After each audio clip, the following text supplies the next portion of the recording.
So today we're continuing with our look into heat.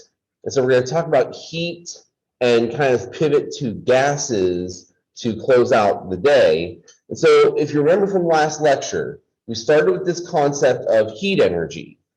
And we described it as heat is a form of energy that is directly related to the motion of molecules or atoms in a sample. And we can measure this kind of indirectly using temperature. Remember, temperature is a measurement, a direct measurement of the internal energy of a sample. The higher the temperature is, the greater the internal energy is, the faster the molecules move.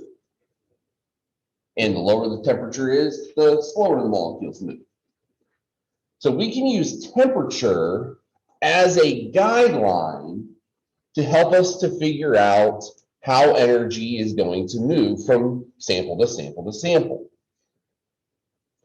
And so we can see heat manifested, this transfer of energy, occurring when we see changes in temperature.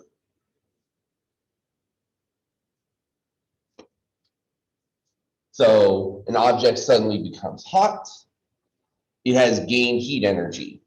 An object suddenly becomes cold, it has lost heat energy. We can see it in phase changes. We go from a low energy state like a solid to a higher energy state like a liquid. Heat energy had to have been added to go in that direction, and vice versa. We go from the gas phase, which is high energy, to the liquid phase, which is lower in energy. That gas had to have ditched energy along the way. We also see it in chemical reactions. When a chemical reaction occurs, heat energy is going to be transferred in one way or another. And when it comes to heat energy, there are basically two types of processes. There are endothermic processes. That's where heat comes from the outside into the object and either raises its temperature or changes something about the way that the molecules are interacting with each other. Or we have exothermic processes where heat is leaving the system, leaving the substance.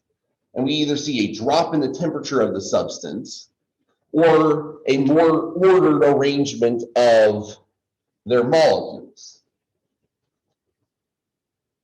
And what I ended with last time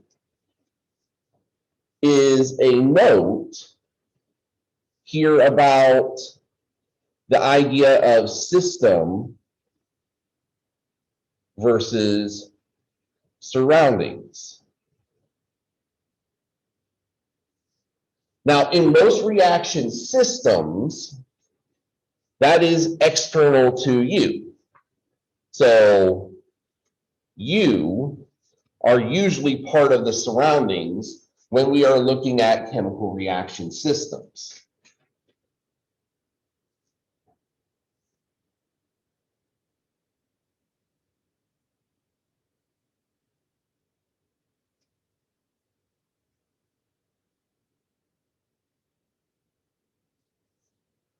So to you, an endothermic process would feel cool because the system is grabbing heat from you and adding the heat to itself. And in an exothermic process, that process feels warm because it's releasing the energy and you on the outside are feeling that energy. I gave the example of a fire. A fire feels warm because the chemical reaction that generates that fire is releasing tons of energy as it proceeds. But regardless of whether we are part of the system or part of the surroundings, heat does always travel in one direction. We always see heat going from the warm object to the cool object. So even in endothermic processes, that's still what happens. You hold an ice cube in your hands. That ice cube feels cold because as it is melting in your hands and transitioning from the solid phase to the liquid phase, it's stealing energy from you. So you are transferring energy from you to it because you are at a higher temperature, you are warmer than it is. And you will continue to transfer energy to it until you reach some sort of thermal state where you're both at the same temperature. Until that moment occurs, you're going to keep giving it energy because you are still warmer than it.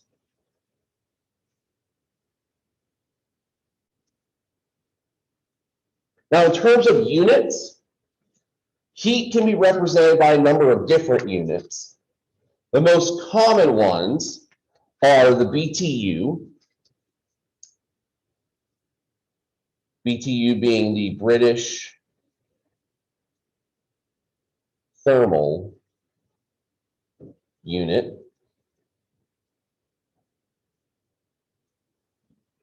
BTUs are very commonly used for heating and cooling.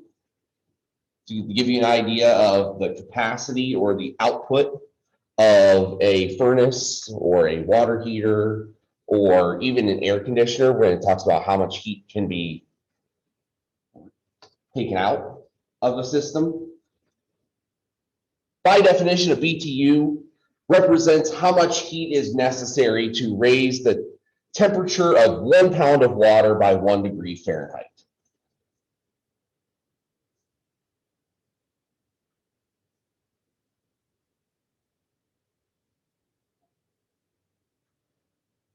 The more common unit in the British American system is the calorie. Calories are how much energy it takes to raise the temperature of water by 1 gram, 1 gram of water by a degree Celsius. So we find this in the metric system as well. There is a relationship between the two. 1 BTU is equal to 252 calories. Now, one important note here.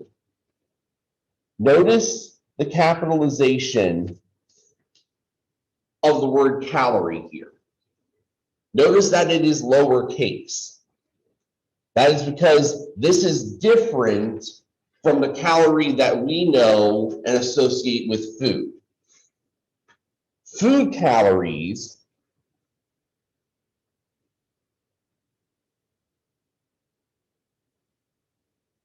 are always given to us by a capital C,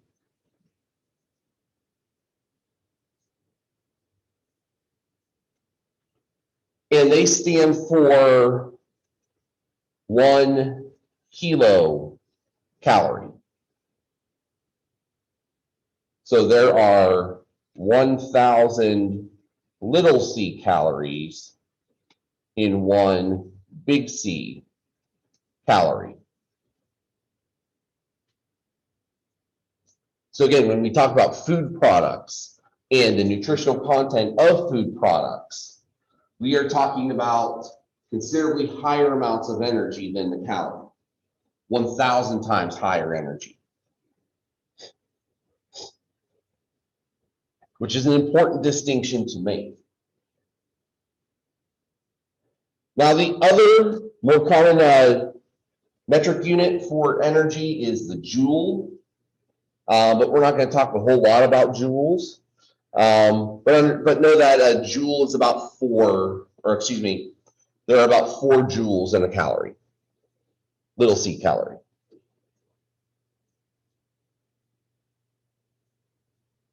Let's talk about modes of conduction or modes of heat transmission.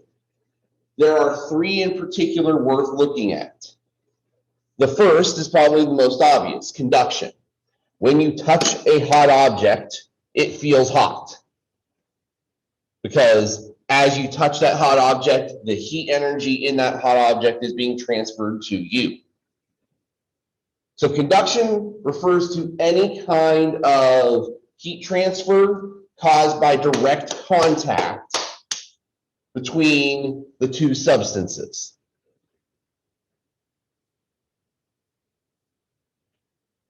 Convection, on the other hand, is the heat transfer that exists through the mixing of objects.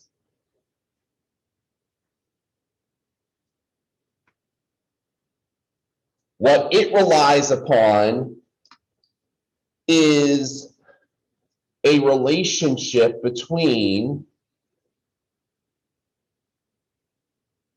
hot and cold.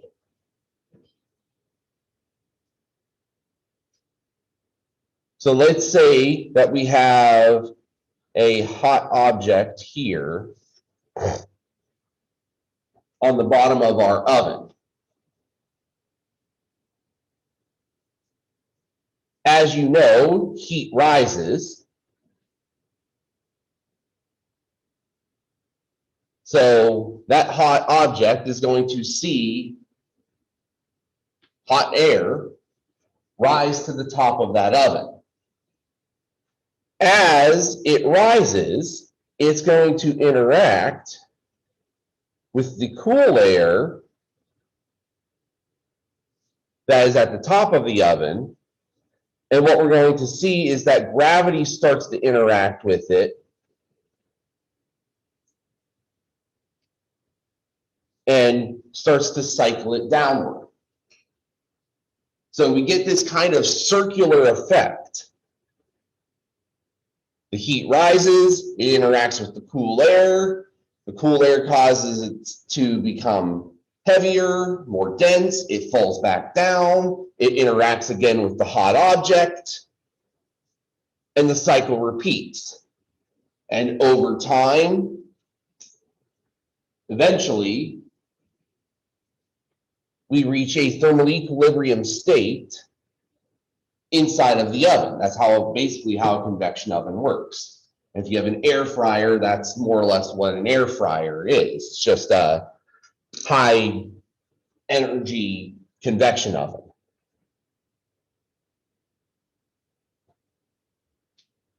Another way of seeing this is if any of you drink coffee and you put cream in the coffee, first thing that happens to the cream falls down to the bottom.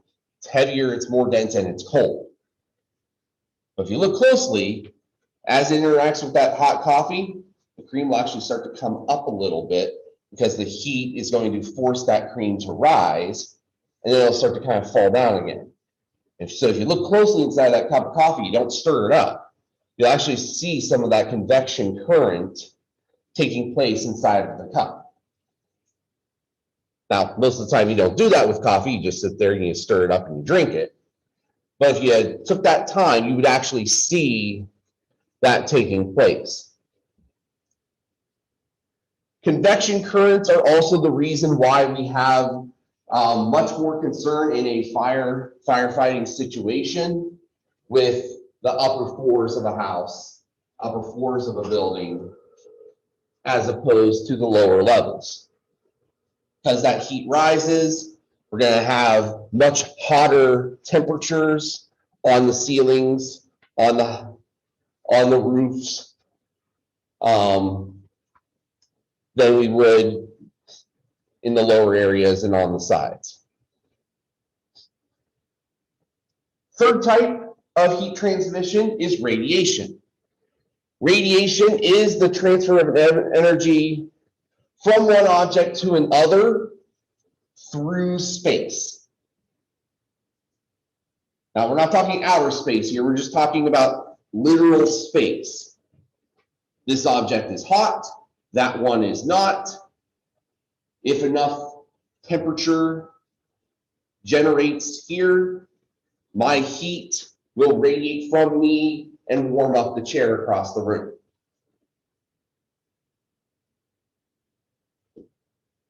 Now, usually speaking, this kind of energy transmission really only becomes significant at really high temperatures. Now, if the temperature gets up above 932 degrees Fahrenheit, something actually weird happens. Usually radiation comes in the form of infrared light. Infrared light is something that we cannot see, but we can feel because of the way that it interacts with our bodies. Actually causes our bodies to, at the molecular level, vibrate a little bit, which is why they feel warm, because our molecules start to move faster. At that temperature, it actually switches over into a visible part of the spectrum, and we can see it. But 932 Fahrenheit, it's pretty darn hot. So that's not exactly a phenomenon we're going to see very often. But it does happen.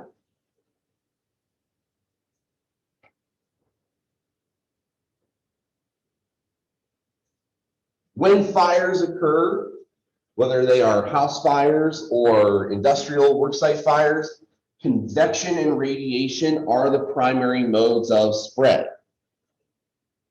And again, that kind of makes sense. Conduction means that they have to be directly touching each other. There's not a whole lot of stuff that's directly touching each other in a building fire. Sure, yeah, fire could creep up the walls and kind of go that way, but it's much more likely we're going to get convection currents going straight up. And if the fire is hot enough, radiation to the sides as well. We can illustrate that as follows. So let's imagine that we have two houses here. House on the left is on fire, and we can see that convection is going to be the primary mode of transmission as the heat rises from one floor to the other. A fire on this floor can cause a fire on the floor above it just because that heat going up through those convection currents can eventually hit the ignition temperature of that floor and cause a fire on the next floor. Conduction is possible, but again, it has to happen through some unusual circumstances. Things like this. I've got a waste stack that connects one floor to the other. And so the fire happening here next to this metal pipe travels up the pipe and allows the fire to spread to the next floor because of how hot that metal pipe is getting. Even in this case, yes, conduction is definitely a faster mode of transmission, but it's also a heck of a lot more localized. Convection is going to be far more common because convection is going to occur in all areas there because heat will always be rising up. Radiation, we can see that the house on the left is burning and its heat is radiating over to the house on the right. And that will cause the house on the right to get warmer. And if it gets warm enough, again, we could hit the ignition temperature of some of the building materials that could cause the fire to spread. Especially in areas where we have large population density, buildings very close to each other, this can be a real issue. This is how big city fires can spread if not properly maintained by the first responders, or we have something else at play like an arsonist or something like that, and the accelerants just make the fire go way out of control before the firemen can even get there. So that's it for heat. We're going to talk about the gas phase to kind of close things out today. And when it comes to that gas phase, what we want to look at are There are three different parameters that we can use to describe a gas. So let's say that we have a gas in a balloon. There are three ways that we can describe that gas. We can describe it in terms of its pressure. We can describe it in terms of its volume, how big the balloon is. And we can describe it in terms of its temperature. Now, because we can describe it three different ways, there are three different relationships that we're going to explore. So we're going to look at the relationship between the pressure of a gas and its volume. We're going to look at the relationship between the volume of a gas and its temperature. And finally, we are going to look at the relationship between the pressure of a gas and its temperature as well. So let's start with this first one, pressure versus volume. Now, before I reveal the slide, can anyone tell me, just based on your own experience, what is the relationship between pressure and volume? Is it a direct relationship? If I increase the pressure, the volume goes up as well? Or is it an inverse relationship where one goes up and the other one goes down? All right, so give me 2 thumbs up if you think it's direct. Give me a thumbs up, thumbs down if you think it's inverse. All right, everybody but one of you is wrong. All right, you got it right. What's your name? Okay. How do you know that it's an inverse relationship? Exactly. You take that balloon and you squeeze on it, make the balloon smaller, you start to feel that pressure inside the balloon. It's pushing back on you a little bit harder than it was before. That relationship is known as Boyle's law. Boyle's law tells us that when we have a volume at a fixed temperature, its pressure is inversely related to its change in pressure. Pressure and volume are inversely related. Inverse relationships in mathematics are brought about through multiplication. So if I compare the volume of the gas and its pressure at one set of conditions, it'll be equal to the volume times the pressure at a new set of conditions.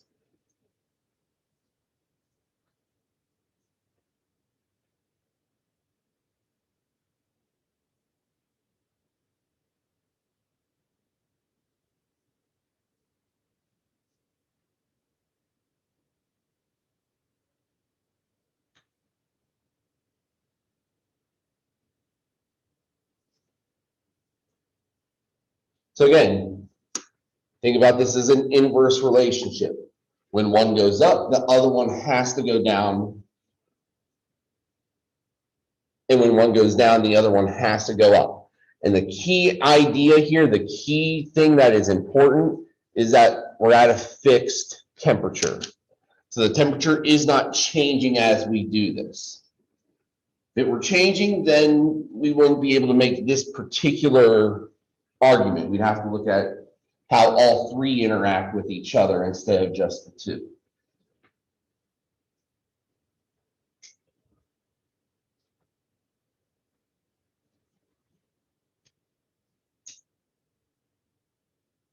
All right, let's consider the second relationship, volume and temperature.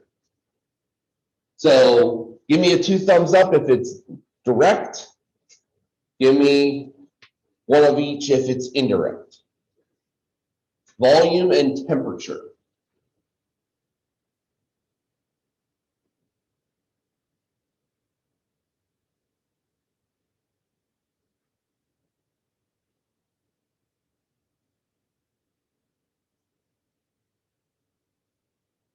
Okay, this was a little bit easier. Still kind of shaky on it. You've heard of thermal expansion, right? Well, it applies to gases too. If I increase the temperature of a gas, that gas is going to expand. If I decrease the temperature of a gas, that gas is going to contract, just like any other object would. That relationship is known as Charles' law.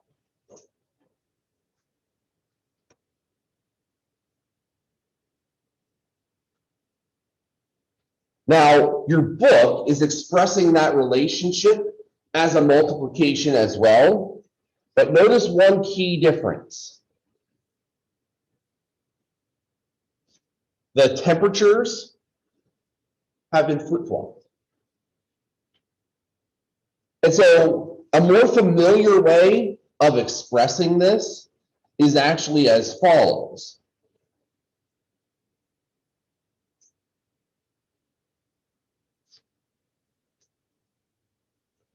Direct relationships are often given where the equal terms are on the same side as a fraction, dividing instead of multiplying.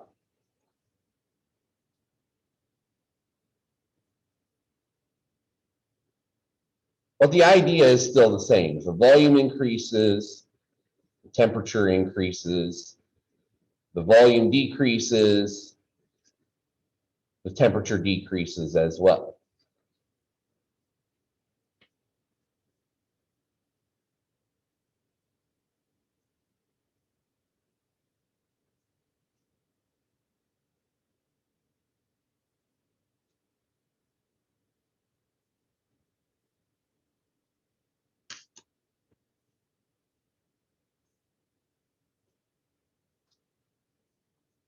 All right, there's one more relationship, pressure and temperature. So think about it for a second, and then give me your two thumbs. What's the relationship between pressure and temperature? Is it a direct relationship or an inverse relationship?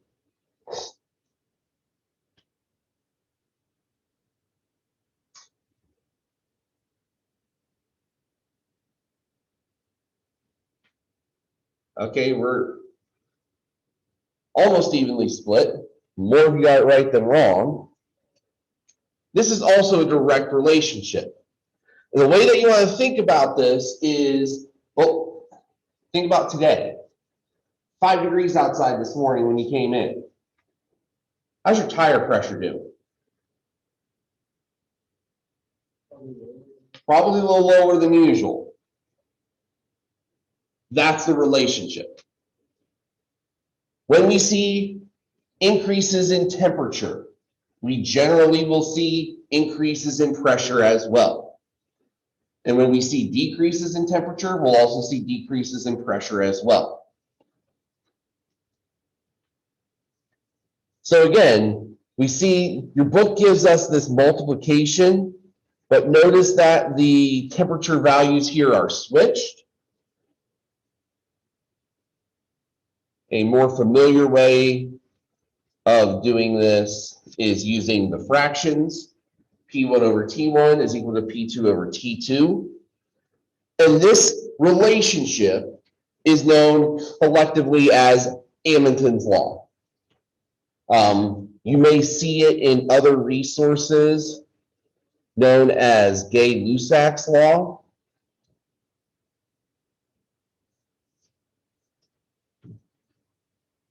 The reason for the name difference is they both came up with the concept roughly around the same time. There's never been a real consensus about who should get credit for it. Now, one important thing that I forgot to mention with the previous slide that needs to be said with this one as well. These temperatures need to be in Kelvin.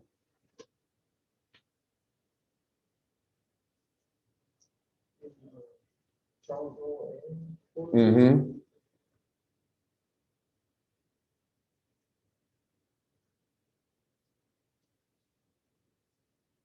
Now, the reason for this goes back to the idea of energy.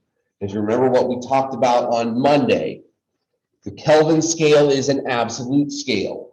There's a direct relationship between the temperature value on the Kelvin scale and the amount of energy that those particles have. And so because of that, we have to use Kelvin for these so that we get that direct relationship. The other problem that we run into is that if we don't use the absolute scale, remember that 0 on the Kelvin scale represents no molecular motion, which we also mentioned we've never actually observed physically, been a theoretical value the whole time. The other thing is there's no negative values on this, which works out really well because have you ever heard of a negative pressure or a negative volume?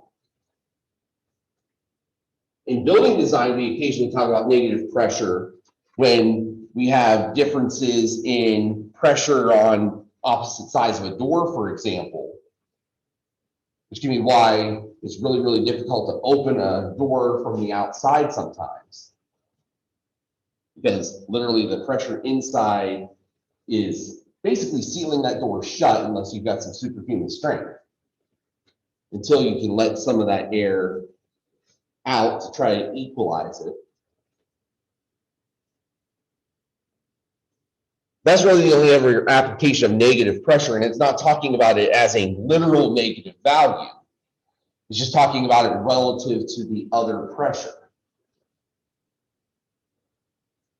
Keeping the temperatures in Kelvin ensure that our pressures and our volumes will always be positive values. They won't ever be 0, they won't ever be negative. Plus, we get that whole relationship thing between the energy and the temperature as well. So remember, we have to add 273 to our degrees Celsius to get that Kelvin.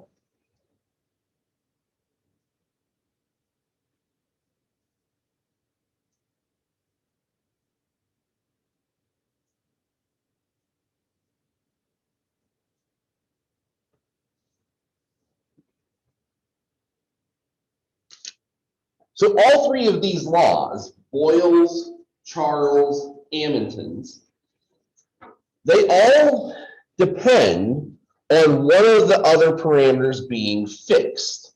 So Edmonton's law required that, that's not right. Edmonton's law requires that the volume be fixed. Did they all say that?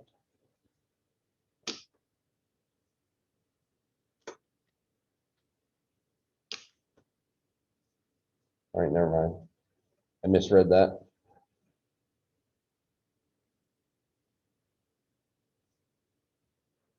Yeah, so the container is fixed in this case. You have to have a container that is of a fixed volume.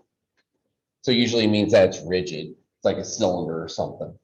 Or your car tires are a pretty good example of that. Even though the inner tire can expand and contract, the exterior, the actual rubber tire, is roughly the same size and shape regardless.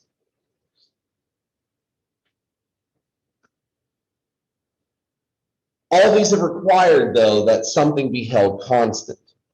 But it's kind of a rarity that all those things are held constant. Usually we're observing gases and they're capable of all three changing at the same time. How do we adjust for that? Well, the answer to that, and the answer to the question that may not have crossed your mind yet, but would eventually is, do I need to memorize all three of those equations? And the answer is no. Because the combined gas law combines all three of those laws together. And we can use it to calculate the volume or the temperature or the pressure of a gas that is fixed in its amount. So the only thing that's being held constant here is the amount of gas itself. So we've got gas in a container of some kind, and we're manipulating it through its temperature, its pressure, its volume. Mathematically speaking, we get this equation. The pressure times the volume divided by the temperature at one set of conditions is equal to the pressure times the volume divided by the temperature at a new set of conditions. And all we need to do here to help us figure out that new set of conditions is just the tiniest little bit of algebra.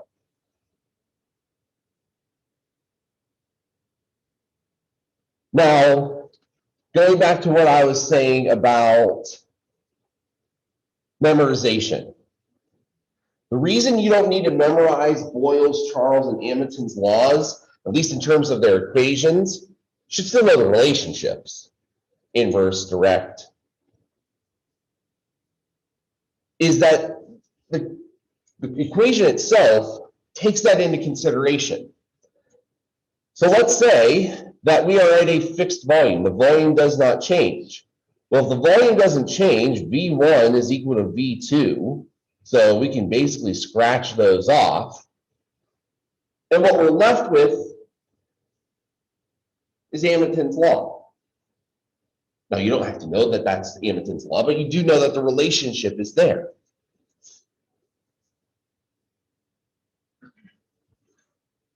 And similarly, if pressure were held constant and P1 was equal to P2, the leftovers here, V1 over T1 equals V2 over T2. That's Charles' law. Again, don't have to memorize it. I just have to know that if something's being held constant, I can eliminate it from the equation. And then finally, if temperature were held constant, I've got myself Boyle's law right there. So in terms of equations, yeah, you should memorize this one because within it are all the other three. And this one happens to work if all three parameters are changing at the same time.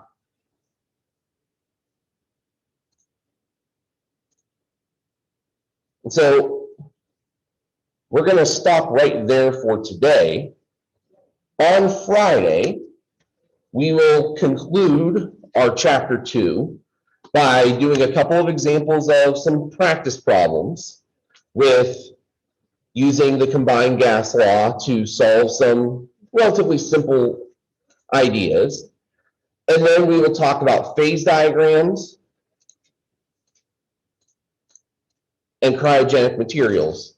And that'll end out the chapter here. Any questions before we say goodbye? All right, I'll see you on Friday.